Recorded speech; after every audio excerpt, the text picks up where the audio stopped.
पूजिए विप्र सकल गुण ही ना, चाहे ब्राह्मण में एक भी गुण नहीं है, एक भी।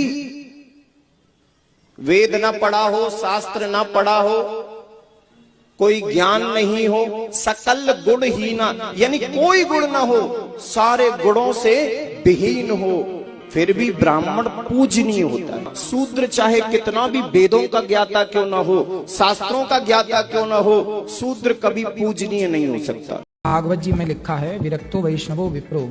आप सत्संग करिए, आप समाज को ज्ञान दीजिए, पर व्यास पीठ में बैठने का कार्य केवल ब्राह्मण को ही ईश्वर की ओर से सौंपा गया है। पैर सिर्फ उन लोगों का छूना है जिन्होंने आपको जीवन दिया है और जिन्होंने आपके जीवन में क्रांतिकारी परिवर्तन करना है। बाकी सबको सम्मान देना है, प्रणाम करना है, भाई साहब नमस्कार, भैया नमस्कार, चाचा नमस्कार, खत्म। सबका पैर नहीं छूना है। सोने से पहले माँ बाप को प्रणाम करना है, अगर साथ में है तो पैर छूना है, छूना ही छूना है। अहम कम होगा, विवेक बढ़ेगा, यही नियम है। इसीलिए इस देश में पैर छूने की परंपरा है। बाद में वो फैशन हो गया और आज तो मंत्री जी आ गए, पैर छू लिए, चाचा है तुम्हारे, नहीं अरे भैया, तब का प्रणाम करना, प्रणाम। नहीं देंगे ठेका, कोई बात नहीं, नहीं देंगे टिकट, कोई बात नहीं, भागो यहाँ से, जाओ, मत दो। अभिमान नहीं, ताकत पैदा करो, विवेक पैदा करो और स्वाभिमान के साथ जियो। अभिमान नहीं, स्वाभिमान, ताकत और विवेक, इन दोनों को पैदा करो और फिर अपने स्वाभिमान के साथ जियो। पैसा धन दौलत से लोग महान नहीं होते हैं, महान होते अपने संस्कार से। पैसा आप कभी भी कमा सकते हैं, वरना पैसे से अगर महान रहता तो रावण की भी पूजा होती। सोना का लंका था, राम जी की अयोध्या सोने की नहीं थी, लेकिन संस्कार इंसान को महान और आचार्य बना देता है। बड़ा आदमी फटा भी कपड़ा पहन लेता है ना तो फैशन में आ जाता है, छोटा आदमी फटा पहन ले अभाव में तो वो दरिद्र कहलाता है। जो बड़ा है ना उसमें लोग दोष का दर्शन नहीं करते।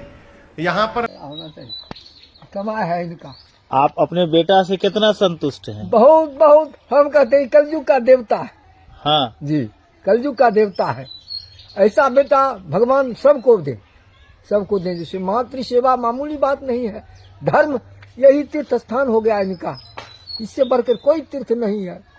चारों धाम वो हम लगाते हैं, लेकिन धाम जो है सो माता पिता होते हैं, इससे बढ़कर का ये दोनों का हम साक्षात उसके प्रणाम करते हैं। हम लोग भी माता पिता की सेवा किए, स्वर्गवास हो गए। ये आंसू निकल गए आपके? जी जी, बेटा के प्रति, बेटा के प्रति। हाँ, बेटा ऐसा होना चाहिए। कलयुग में शायद 4 आना भी नहीं मिलेगा ऐसा बेटा। क्या आप जानते हैं, पहले जब सनातनी भाई एक दूसरे से मिलते थे तो राम राम क्यों बोलते थे? सिर्फ एक बार राम क्यों नहीं बोलते थे, या 3 बार क्यों नहीं बोलते थे? 2 बार राम राम बोलने के पीछे बड़ा रहस्य छुपा हुआ है। हिंदी की शब्दावली में र 27वां शब्द है, आ की मात्रा दूसरा और म 25वां शब्द है।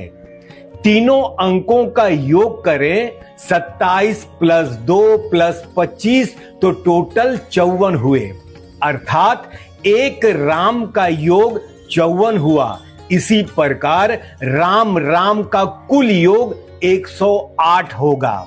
आप जब कोई जाप करते हैं तो 108 मनके की माला गिनकर करते हैं, मतलब सिर्फ राम राम कह देने से पूरी माला का जाप हो जाता है।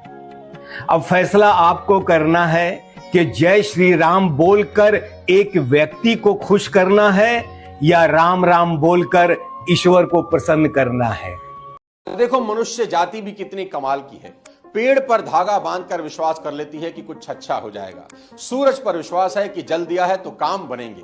चांद पर विश्वास है कि व्रत रखा है तो उम्र लंबी होगी। 40 करोड़ लोग कुंभ पहुंच गए स्नान करने, इस विश्वास के साथ कि अगर डुबकी लगा ली तो सीधा मोक्ष की प्राप्ति होगी। कितनी हैरान करने वाली बात है ना कि आपको सितारों पर, ग्रहों पर, उंगली में पहनी अंगूठी पर, काले लाल पीले धागों पर विश्वास हो जाता है, पर ईश्वर की सबसे नायाब रचना आप खुद हैं, आपको खुद पर विश्वास नहीं होता। आपको लगता है कि जो चीज आपका भविष्य बना सकती है वो कहीं बाहर है, पर मेरी बात ध्यान से सुनिए, जो चीज आपका भविष्य बना सकती है वो कहीं बाहर नहीं है, आपके भीतर ही है, और वो है आपका खुद पर विश्वास। कितना ठोकर लगा है ये बहुत मायने रखता है, क्योंकि ठोकर नहीं लगेगा ना, जिस पत्थर पे चोट नहीं पड़ती वो कभी मूर्त नहीं बनता है।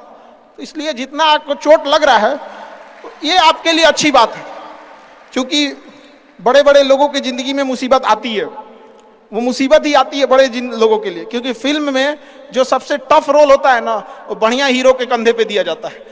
तो ये पृथ्वी पे भी ना ऊपर वाले को पता है कि ये बढ़िया हीरो है, इसको थोड़ा सा हम रोल देते हैं बढ़िया। तो बड़ी जिम्मेदारी देने से पहले ऊपर वाला भी ना आपको टेस्ट करता है, टेस्ट करके ही देखेगा कि नहीं करेगा। हम लोग छोटा सा कोई सामान खरीदते हैं तो उसको ठोक बजा के चेक करते हैं कि सह लेगा कि नहीं सह लेगा। एक छोटा सा बर्तन कोई खरीदने जाता है तो पटक के दिखाता है, देखिए मजबूत है। तो ऊपर वाला भी जब आपको बहुत बड़ा जिम्मेदारी देने वाला होता है ना, तो पहले सोचता है कि इसका थोड़ा सा टेस्ट कर ले। बहुत लोग टेस्टे में भाग जाते हैं, ए भगवान हमरा काहे लिए तुम मुसीबत लाया। यार जब ऊपर वाला तुमको खुशी दिया था तो थैंक यू कहना भूल गए थे।